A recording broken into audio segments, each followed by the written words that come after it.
3 года назад в городе Часов Яр семья волонтеров организовала хоспис для одиноких стариков из прифронтовой зоны. Сейчас здесь 32 постояльца, большая часть – переселенцы с неподконтрольных территорий. Церковь нас возят, не возили, то есть. А сейчас карантин, все, церкви закрыты, по-моему. По-моему, чтобы передавали, что церкви закрыты. Ну, чтобы столпотворение людей, не было скопления людей, чтобы мы друг от друга не заразили. А одна придет, чихнет или там что-то. Зачем это? Ну, так мы понимаем все. Мы же смотрим телевизор, грамотные бабульки. Мы старые, но мы грамотные. Что-то еще соображаем, слава Богу.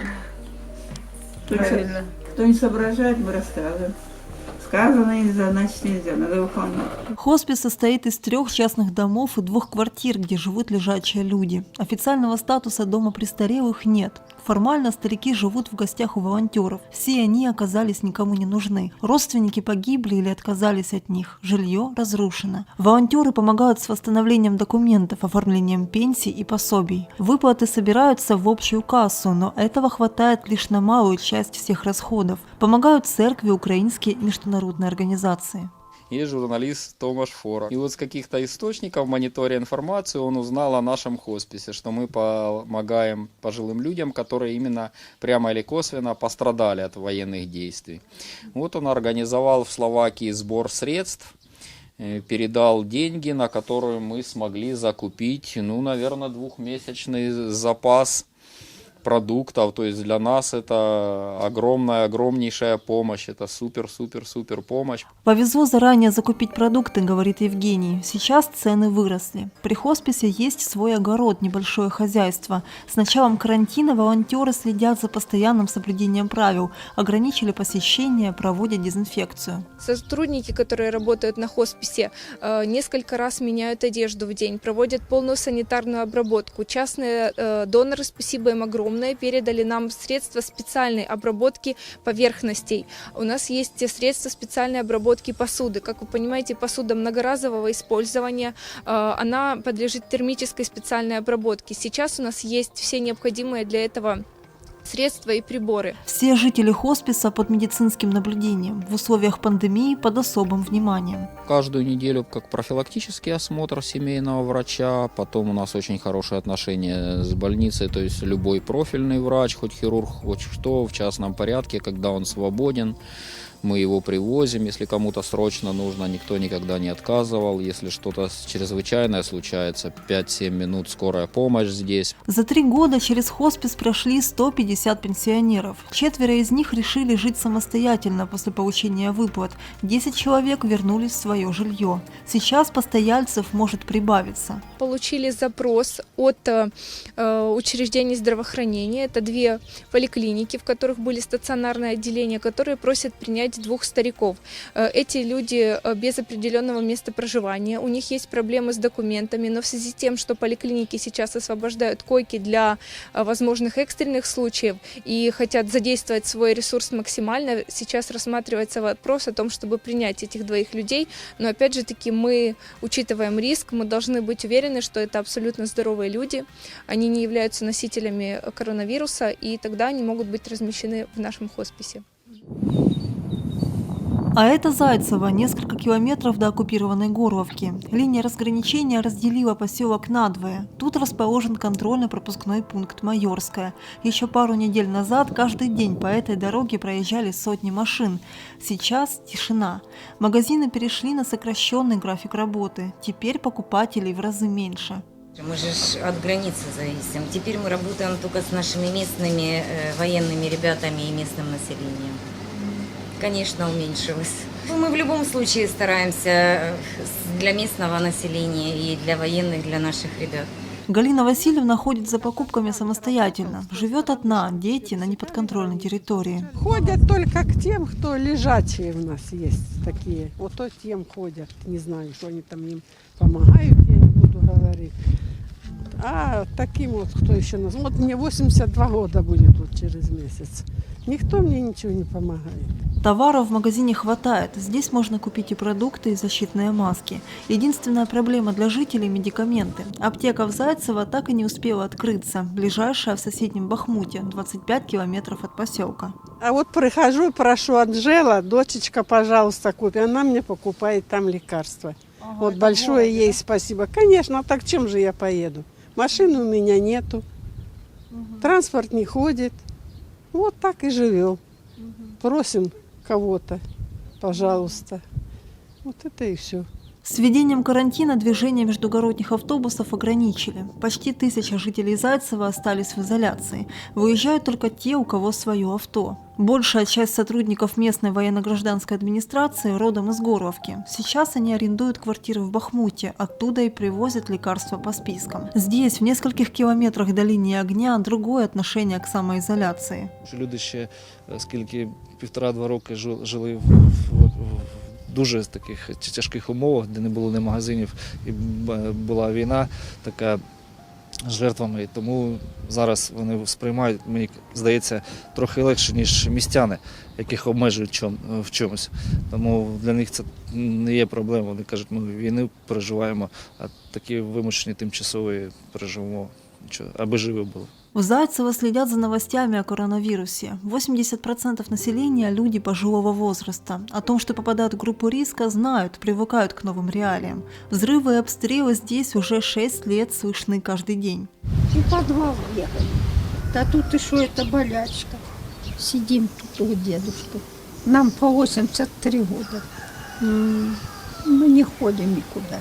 Ладик какой-то самоспек. У нас 4 курочки есть. И вот мы сами.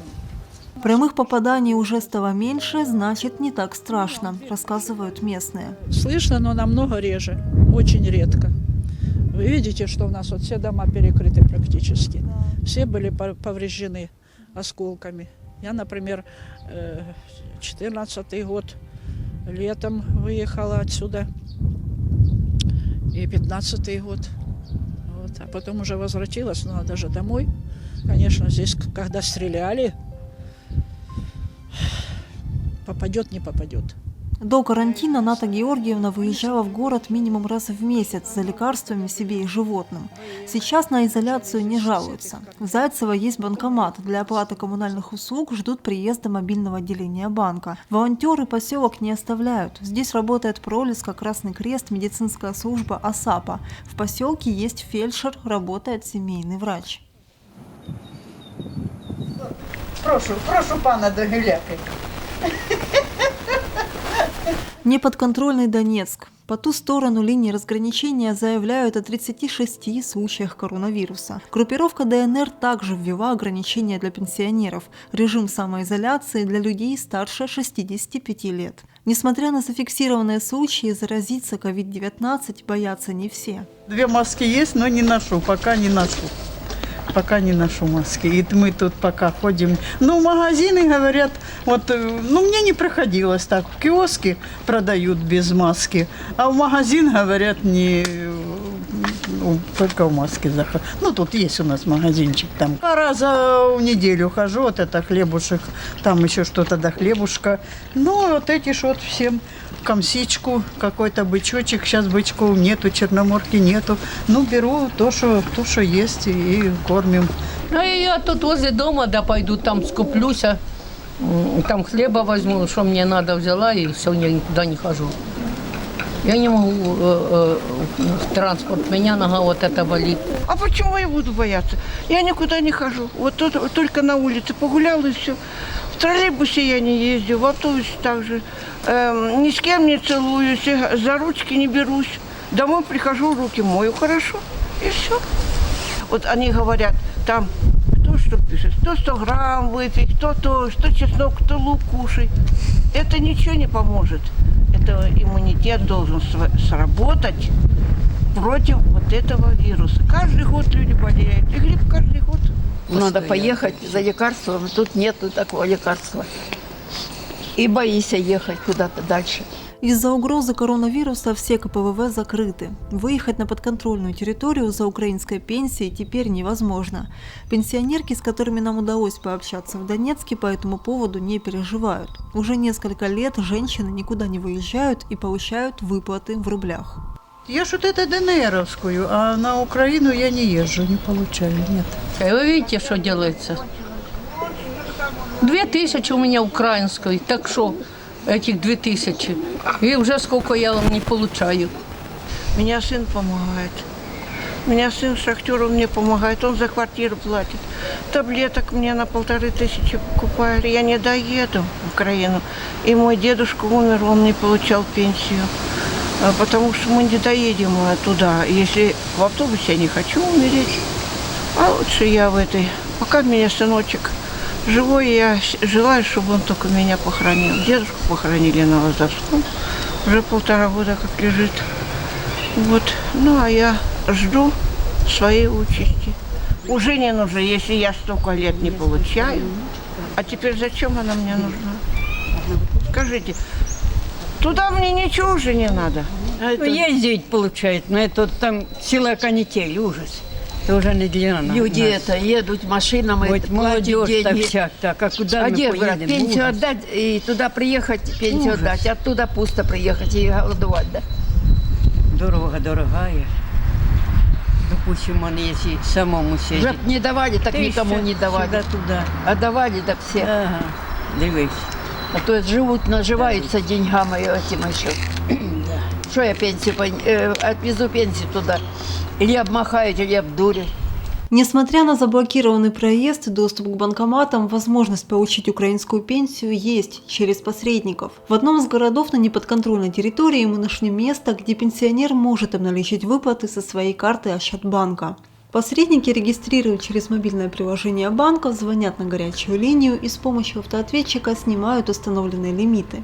Затем гривны переводят на свои карты, а пенсионеру выдают российские рубли по заниженному курсу. На руки деньги выдают уже в другом месте для конспирации. За все эти услуги посредники берут комиссию – 5% от начислений. Эти пенсии вам надо, правильно? Идентификация. Садите бабушку в такси и приходите. С бабушкой, с телефоном, без карточки. Показываете бабушку и можете увозить. Если у нее просрочено, но деньги есть, ей приходила пенсия, смс-ка ей приходила? Ну так и что вы хотите? Нет, мы же не пенсионный фонд. Мы снимаем то, что уже на счету есть. Это точно не мой. Только туда, на Украину. По-другому никак. Или тогда, когда, не дай бог, ваша бабушка не станет ее, вы быстро получите деньги сравнительно. В помощи нуждаются не только жители прифронтовых, но и пенсионеры в крупных городах. В Мариуполе людям старше 75 лет раздают продуктовые наборы. Всего пенсионеров такого возраста здесь проживает 31 тысяча. Сформированные пакеты развозят по домам сотрудники Департамента социальной защиты. Мы предупреждаем граждан поменьше выходить из дома, реже посещать людные места, не подвергать себя опасности, риску. Для этого им предоставляются наборы. В набор входит все самое необходимое. Это крупа, макароны, мука, консервы, сахар и чай. Стоимость одного такого набора примерно 270 гривен. На закупку из городского бюджета выделили 17 миллионов. Сейчас раздают первую партию, вторая запланирована на май. Здравствуйте. Департамент социальной защиты населения. Мы вам привезли продуктовый наборчик. Откройте, пожалуйста. Спасибо большое. Никуда не ходим. Конечно, ограничиваем. Я же говорю, мы живем на лекарствах одних, так что ограничиваем. Мы тоже ходим, я же говорю. Если кто-то пройдет, принесет или купят когда, выживаем как-то. Не жалуемся, как говорят, мы уже привыкли. По данным ООН, почти треть всех людей, нуждающихся в гуманитарной помощи на Донбассе, пожилые люди. Многие из них живут в одиночестве в Донецке и Луганске, имеют инвалидность, ограниченную в движениях. Большая часть жителей изолированных прифронтовых городов – пенсионеры. В помощи нуждаются все без исключения, по обе стороны линии фронта.